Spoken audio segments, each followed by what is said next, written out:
Ethan Klein sat down with Tana Mongeau, Jeff Wittick, and Mike Malik for an interesting podcast episode for H3. Mike and Tana have been hosting Jeff's podcast here and there together, so it seems like they were just following him to H3 to back him up in case anything was about to go down between him and Ethan. This was the first time Ethan and Jeff were actually meeting in person. There's been so much drama between them over the last year that it's kind of shocking to think that they've never actually met in person before. But this was the day. It seems like they've worked it all out since all the drama between them with all the back and forth a few months ago. That included one of Jeff's friends driving by Ethan's house in his gated community to send a message to him not to mess with Jeff. Very scary. But once they got past the scary event and Jeff moved his focus to his lawsuit against David Dobrik, he was on better terms with Ethan and realized Ethan did help him a lot through this journey, encouraging him to take legal action,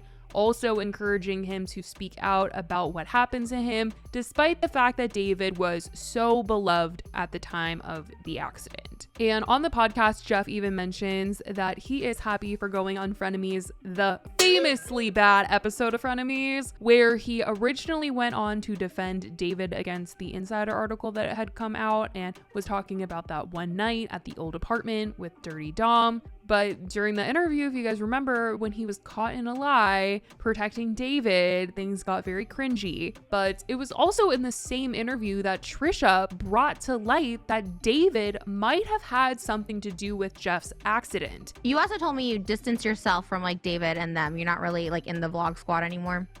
Well, I was in a bad accident, so I've been recovering. Was that in Utah? And stuff like that. Your eye was in Utah? Yeah, I don't really want to get into that. But it was a David bit, right? It was for a vlog?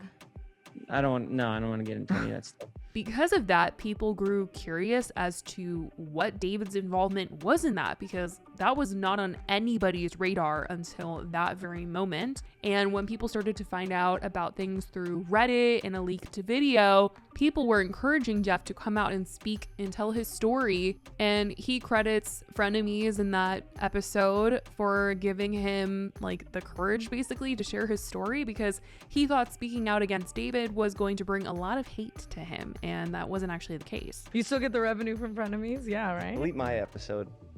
Yeah, right. At this point. Really, was H3 really or Frenemies, I mean, where that leaked, like, for the first time? Yeah, well, then somebody was on the beach and they had a video and they started trying to blackmail me. On the beach from the excavator day? Yeah. At the time, my whole audience was his whole audience. Right. And It's scary, that's hard.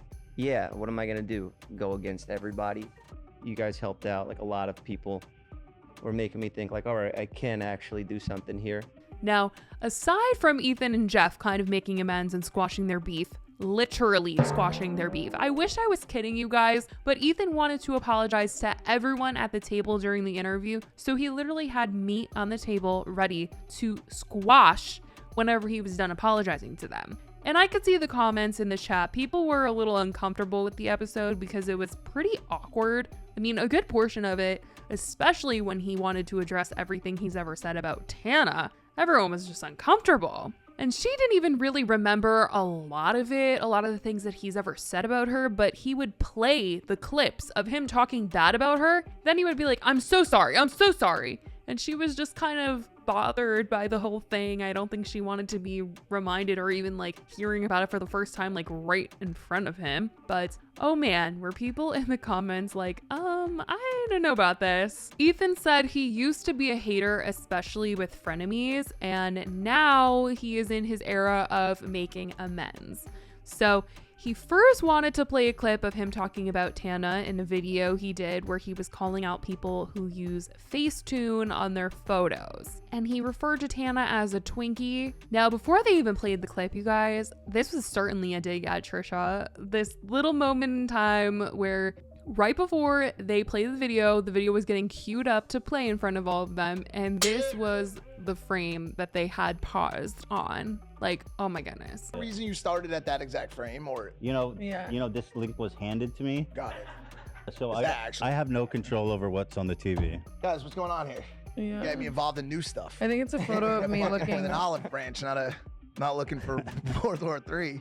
All right, no, let's move it on. Just causing the drama. But once they played what Ethan said, it really started the cringe fest. We not. What is this? This is, yeah. Oh, you were coming at my neck. This was there was an old photo of me looking really awful, and then the Facetune, and then I guess people were saying you were fat shaming me.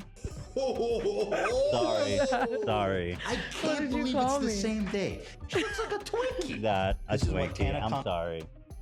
Yeah, look at that. She's fit. Thin and She's thin, beautiful. slim. Ethan was so apologetic to Tana for calling her a Twinkie and seemed to feel so bad about everything else that he said. Tana did nothing wrong. I made rude comments. You did nothing so that's look, you fell into this video, right? This Instagram No, reality. I've seen it. And I so understand. think in my mind, I justified it because I was like, well, what she's doing is like negatively affecting women and beauty standards and stuff. And so I get this like enemy mentality where it's like they're the enemy. There it is. There and it it's is. all and I can say whatever I want about them within reason, right? She seemed bothered still even after the apology and for sure wanted to move on, but there was another clip. Do you forgive me for the Twinkie comment? I don't. I mean, forgive, sure. People do that. Does it make me look at you as a different kind of person? Maybe a little bit, yeah. Does Okay. it, you know. A little resolution. But I'm sure that you look at me as a bad person. No, in I so don't. many I regards. swear I don't. So But there were more clips coming her way. He then started apologizing again before they played a clip from Frenemies of him and Trisha talking about Tana and the whole Facetune thing. And Tana said that when Trisha went on her podcast, if you guys remember the first episode of Tana's canceled podcast, she had Trisha on, and Trisha was like, oh my gosh, we never had any beef. I never said anything about you. Anything that I ever said was basically Ethan. Or people think that we like hate each other or whatever. And I'm Yeah. like, no, dude, Trisha's just brutally honest. And if someone's doing some action, she's gonna call them out. And there are times that Trisha's called me out for like face tuning, creating a false beauty standard. I did not call you out for that. Oh, did I you defended you. Oh, Ethan oh. did. Oh. I was like, she's honest about that. No, oh my God, never. No. Trisha was just denying having ever talked bad about Tana when she totally did, and the proof was right here. Oh, I talked about this with Trisha a little bit on. Yeah, but her standpoint is kind of that you were the coercer, no, Oh into my these God. conversations, and Me? I don't. That I'm just relaying. Well, let's just watch. Saw she did something people were calling out for photoshopping over the weekend. And you know what? Can I just say, as much as I was like against your video, I mean, she really does overdo it because I did see the side-by-side from this weekend. And I defended because she had to come out with a statement being like, hey, I always do talk about this. And she does. She talks about photo when it's unrecognizable. She's a different person. Okay. That's what I was saying. But I'm sorry about that. Trisha was definitely the one pushing the Tana conversation here in this situation, and Ethan didn't say too much, but definitely so awkward to see them both sitting down and watching it together. I'm very open Yeah, about yeah, photoshopping and so on and so forth. I think what's good about I try to you. throw in a video now and again. You know, I want Right. people to know it's me. Wouldn't want to be unrecognizable. Now, an hour in, they ended up playing another clip of Ethan talking about TanaCon from years ago, and he's like apologizing for things that he said about her and the convention, and Tana seems understanding of, you know, a lot of people talking bad about TanaCon, saying that she deserved it, but when he plays the clip of him talking about Tana, it's just so bad. Like, you just don't want to watch that in front of the person you're talking about. And I'm sorry in advance. Why is she popular? Hey guys, it's Tana. Sorry. You know what's so stupid about like, YouTube? They complete. I haven't ranted about YouTube, but I don't give. Why is it that YouTube will not even bat an eye at me or iDubbbz Bitter. or any of my friends that actually have? I'm not going to say they have talent. They deserve shows. Why the is it always Tana and people like her who are actually not only the lowest character, but frankly criminals? Hater, bro. You sound like a hater. For sure. I am a low Like, there was character a- criminal. Yeah, so She definitely expressed her feelings about everything that he said and how she's still feeling like some type of way about him because of all the things, despite the apologies.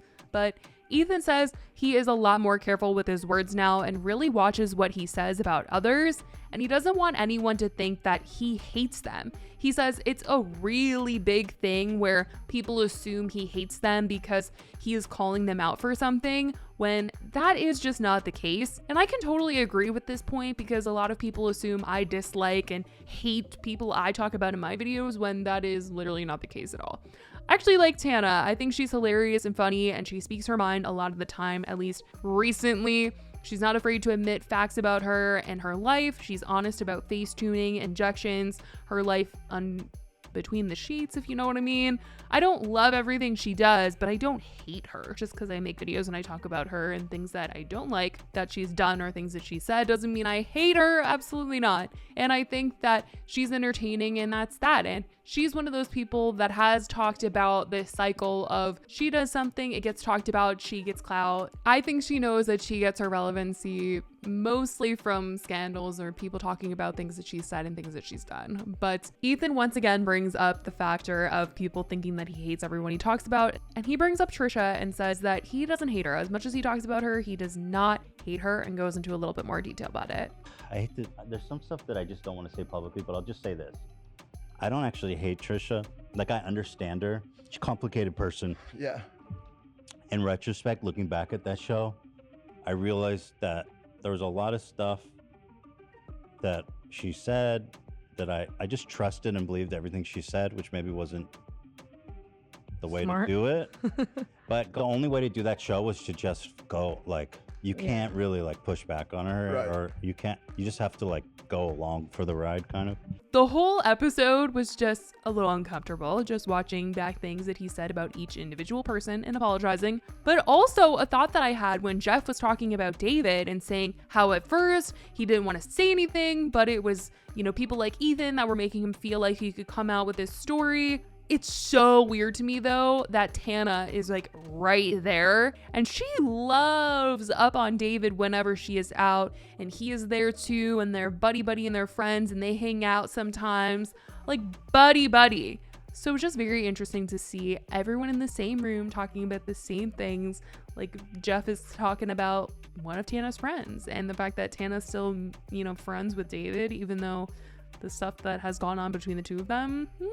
Interesting. It was overall uncomfy, but they did squash some beef, so it looks like everyone is on good terms. But I'm sure when the three of them left and were walking back to their cars, they all had to have looked at each other and gone, what in the world was that? Because after I watched the episode, I was thinking the same thing. I was like, what did I just experience? What ride did I just go on? That was like the weirdest thing ever. And for that to be the first time that they all met too, oh my goodness. But the whole video was just one big confrontation, one big apology.